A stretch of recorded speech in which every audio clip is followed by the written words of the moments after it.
Bonjour, dans le plus, bien-aimés dans le Seigneur. Soyons davantage les bienvenus dans la présence de notre Dieu. Amen. Dans sa grande bonté et dans sa fidélité, il nous accorde ce privilège ce matin d'être présent dans sa maison et de lui offrir ce culte pour sa gloire. Alléluia. Amen. C'est un grand privilège d'être vivant et surtout encore d'être présent dans la maison de Dieu. Amen. Alléluia. Amen. Nous avançons dans le mois par sa grâce. Amen. Amen. Et encore, le Seigneur voudrait édifier nos âmes par sa parole. Amen. Alléluia. Amen. N'allons pas oublier de saluer nos très chers téléspectateurs et composer les précieuses minutes de leur temps. Bien-aimés dans le Seigneur, nous l'avons toujours dit, parce que nous croyons que le temps que vous disposez à Dieu. Et comme c'est à Dieu que vous le disposez, il est pleinement là et plus encore fidèle pour utiliser ces précieuses minutes de votre temps dans l'accomplissement de ses plans parfaits dans vos vies. Alléluia. Amen. Nous voulons nous remettre entre les mains, Seigneur, pour ces instants qui nous conduisent davantage par son esprit. Père éternel, Dieu glorieux et roi des rois, nous te levons, te bénissons. Toi, qui nous accordes cette grâce, Père éternel, notre roi, d'être devant toi. Seigneur et Seigneur, nous voici devant ta parole. Nous voulons nous y plonger pour tirer édification, éclairage et instruction, Seigneur. Par ton esprit, ô Dieu, donne-nous encore ce matin un cœur désiré.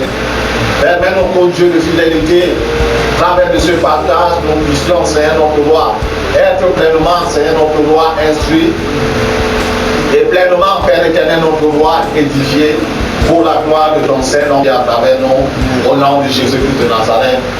Amen. Amen. Je vous assois, bien-aimés. C'est par la grâce, Seigneur, ce matin, nous prenons un autre thème.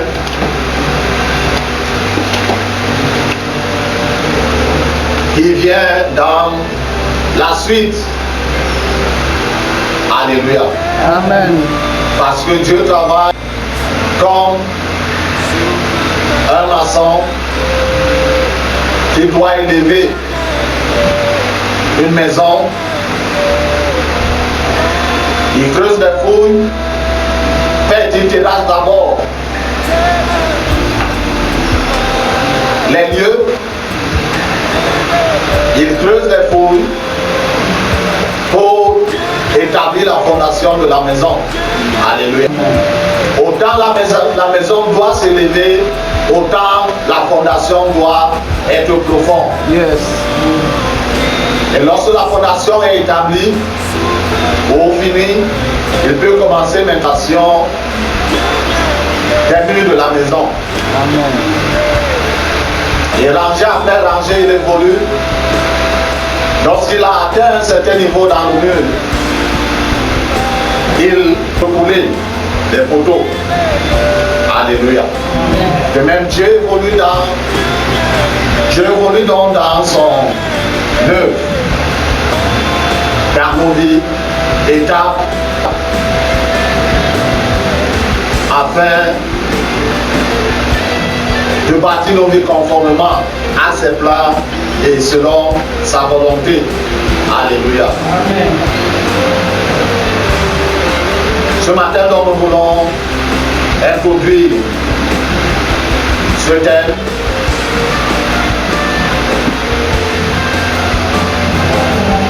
Le chemin de l'élévation dans Dieu. Alléluia. Alléluia. Amen. Je disais donc que nous introduirons le thème. Le chemin de l'élévation selon Dieu. Alléluia. Chaque personne sur cette terre aspire à l'élévation, aspire à la grâce.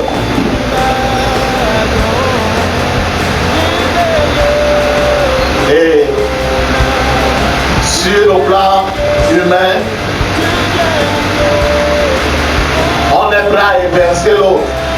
pour prendre sa place. Et ainsi on évolue dans son parcours. Et on devient grand, et on devient puissant. Donc on aime ça, c'est un effort véritable. Du jour au lendemain, tu le connaissais au quartier, vous marchiez ensemble, du jour au lendemain, il a changé de statut. Tu te poses des questions, il a fait comment? Alléluia. Amen. Il est devenu grand, il est élevé, il a une situation. Donc tout le monde apprécie. Amen. Mais selon Dieu, cela ne se fait pas ainsi. Alléluia. Amen. Dieu a son canevas pour élever ce qui lui appartient. Le chemin de l'élévation, selon Dieu, repose sur l'humilité, la soumission à sa volonté et l'obéissance, plutôt que sur les efforts personnels en vue de la gloire mondaine. Alléluia. Le chemin de l'élévation, Dieu repose sur l'humilité, la soumission à sa volonté et l'obéissance.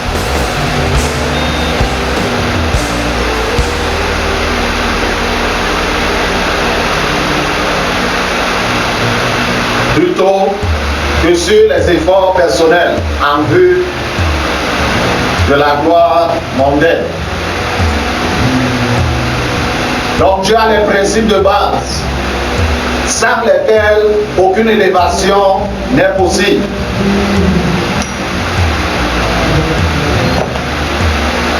Si on est élevé sans ces principes et qu'on dise que c'est Dieu qui nous a élevés,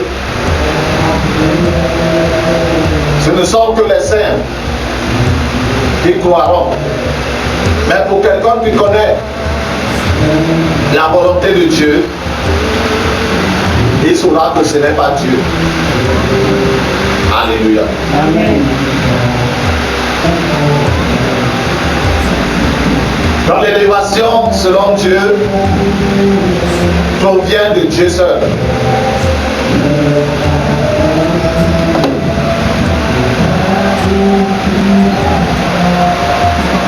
Et elle survient au temps opportun, au temps de Dieu. Amen. Amen. Ce n'est pas parce qu'on s'est battu comme on pense et comme on peut qu'on est automatiquement élevé.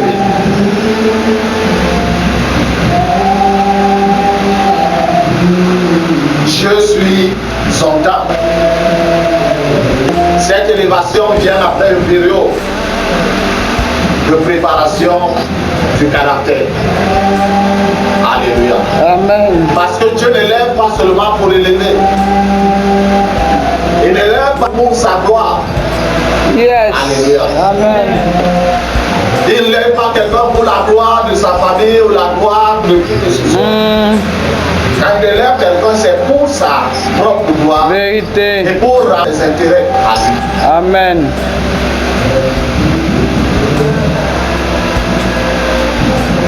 C'est pourquoi quelquefois les êtres humains trouvent difficile le chemin de Dieu.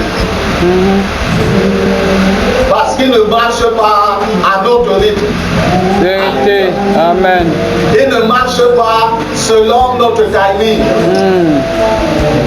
Dieu marche à son rythme et selon son timing. Vérité. Et il est fidèle à ses principes. Si on ne les a pas remplis, rien ne se fera. Il arrive donc que d'aucuns sont dans la marche avec Dieu et parce qu'ils estiment que Dieu est là, en fait je devais être là-bas, mais me voici ici. Ils se donnent de brûler les étapes pensant que cela les avancera. Bien sûr que le corps pour un certain avancement, mais pour Dieu, la personne est encore sur place. Vérité. Alléluia. Amen. Nous allons lire ce matin dans le livre de Philippiens, l'épître de Paul aux Philippiens.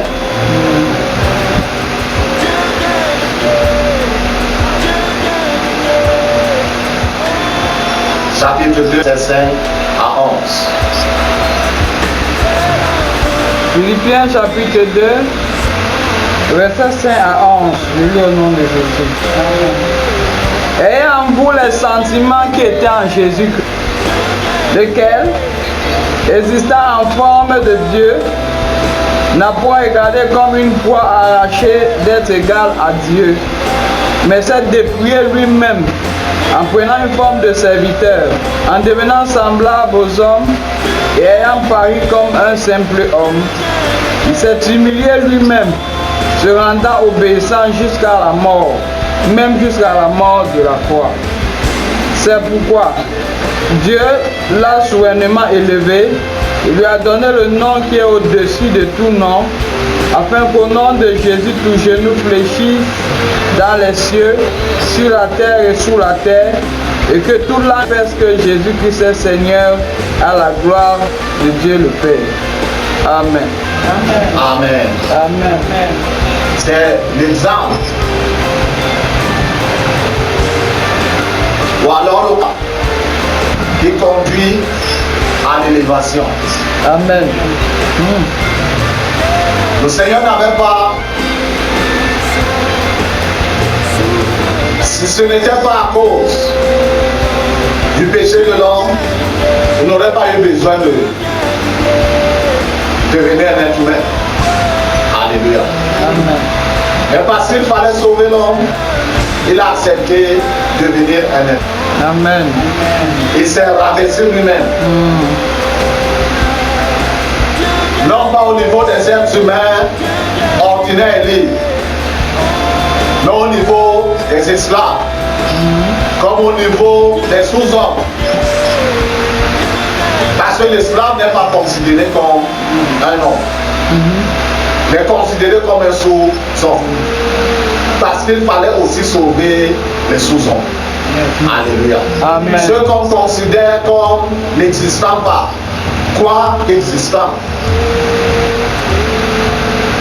Et parce qu'il a accepté cette humiliation volontaire, il a accepté se soumettre à cause de ce qu'il a fait. Dieu le Père lui a donné un nom qui est élevé au-dessus de tout nom. Yes.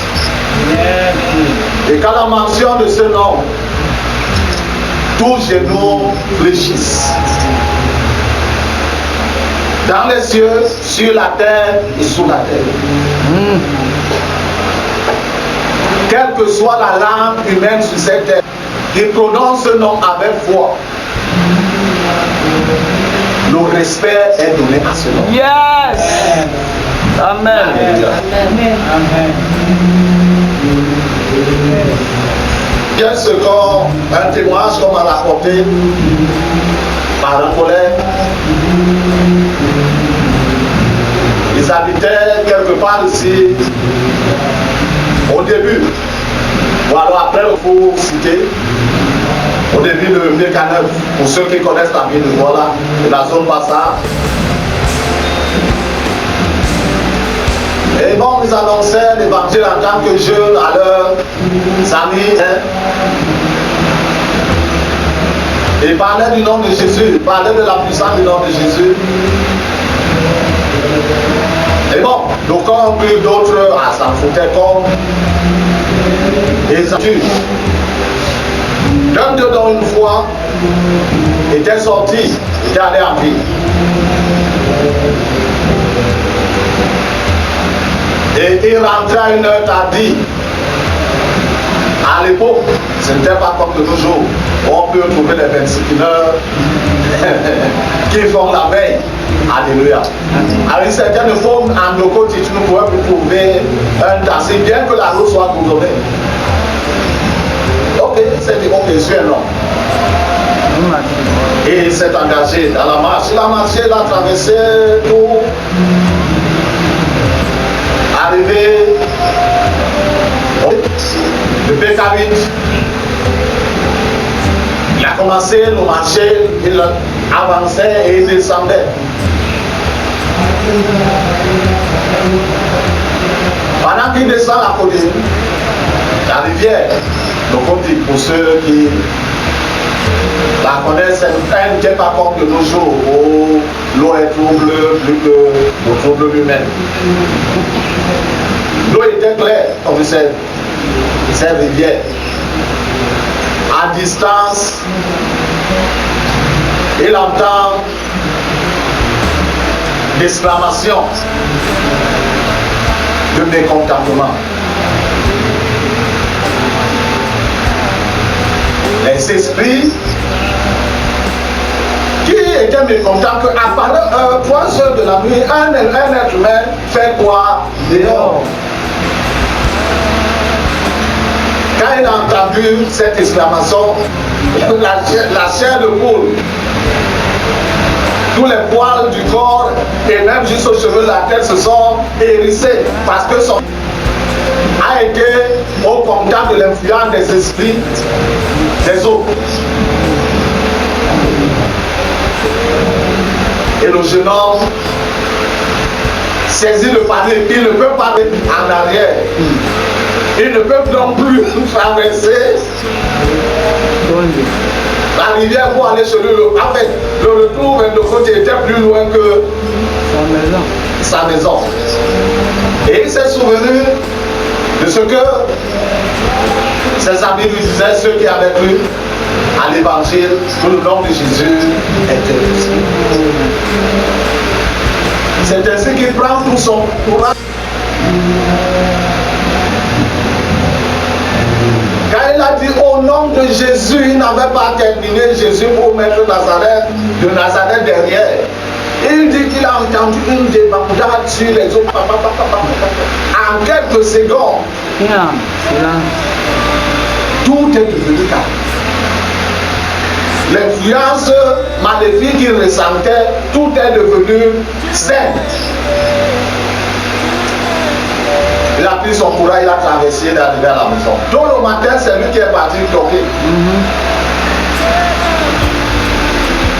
À la porte de son ami qui lui annonçait l'évangile, que pardon, il y a eu quelque chose cette nuit. Et lui a raconté ce qui s'est passé.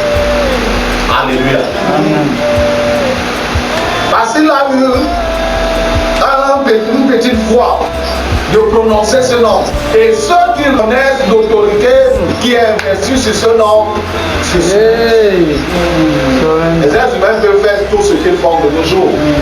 Comme de quand l'habitude de dire dans mon village, ils disent que j'ai peur de l'enfer, est-ce que c'est moi qui vais aller couper moi?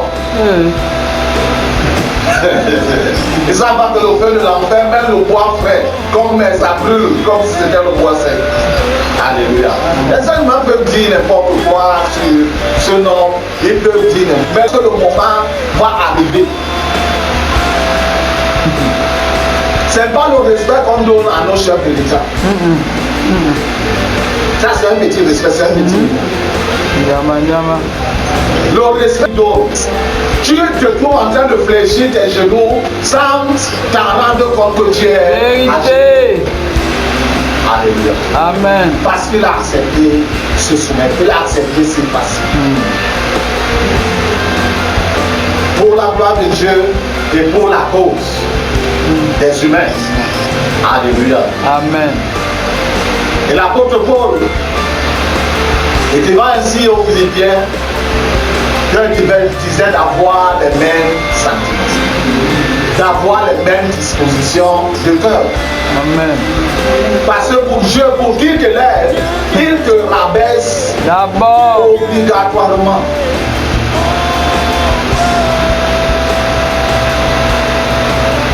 Il te rabaisse obligatoirement. peut se activer le carnaval de Dieu. Il peut même arriver très loin, reconnu dans tout le monde entier. Mais pour Dieu, ce ne sera pas l'efface. Alléluia. Voulons lire dans le livre de la Genèse, au chapitre 37.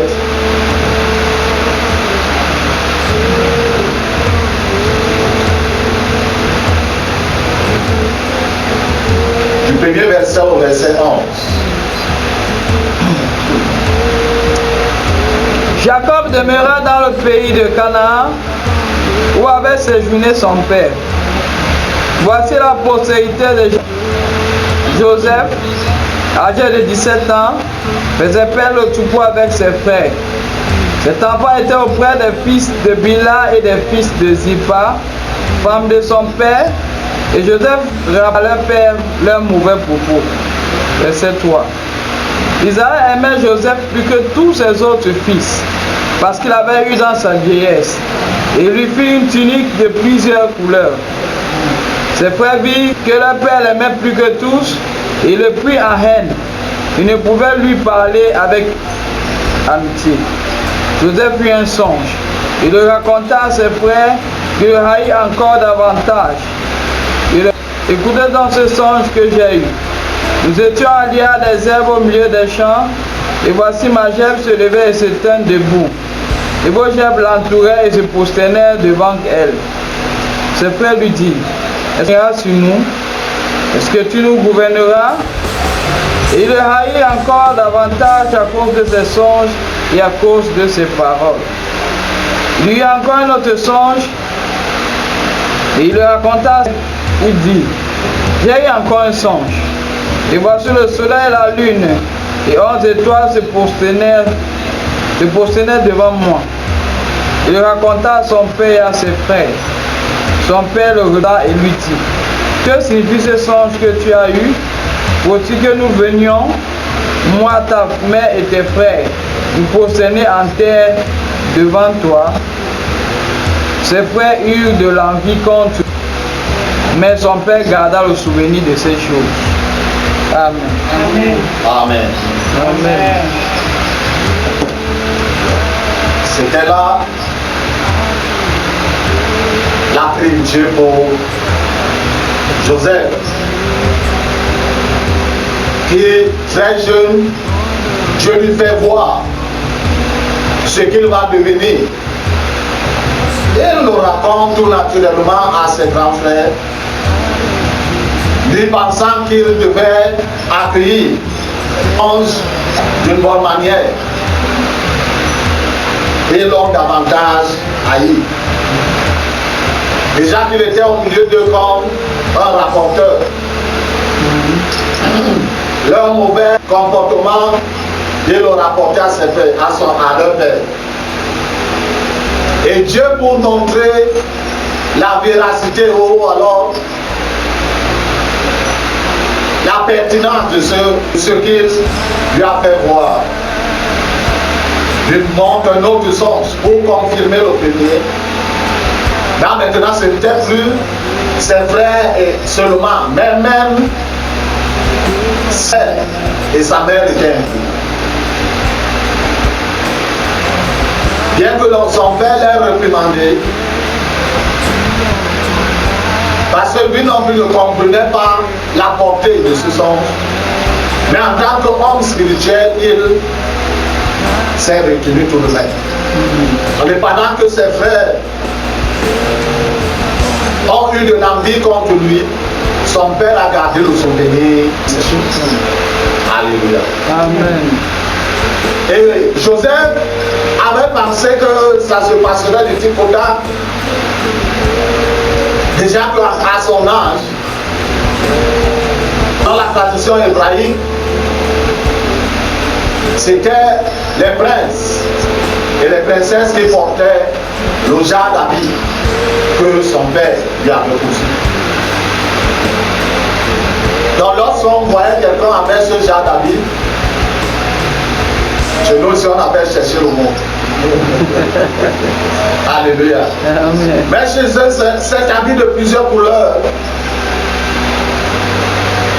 c'était une distinction spéciale pour les princes et les princesses.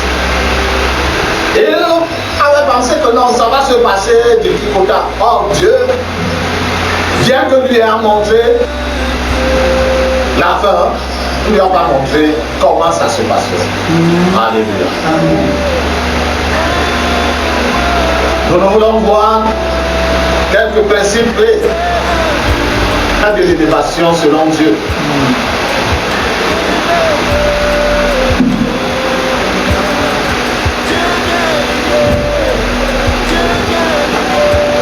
En premier point,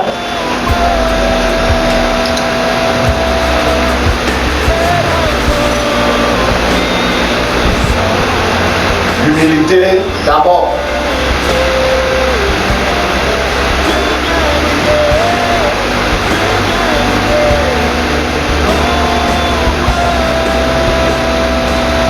Genèse chapitre 37, verset 18 à 24.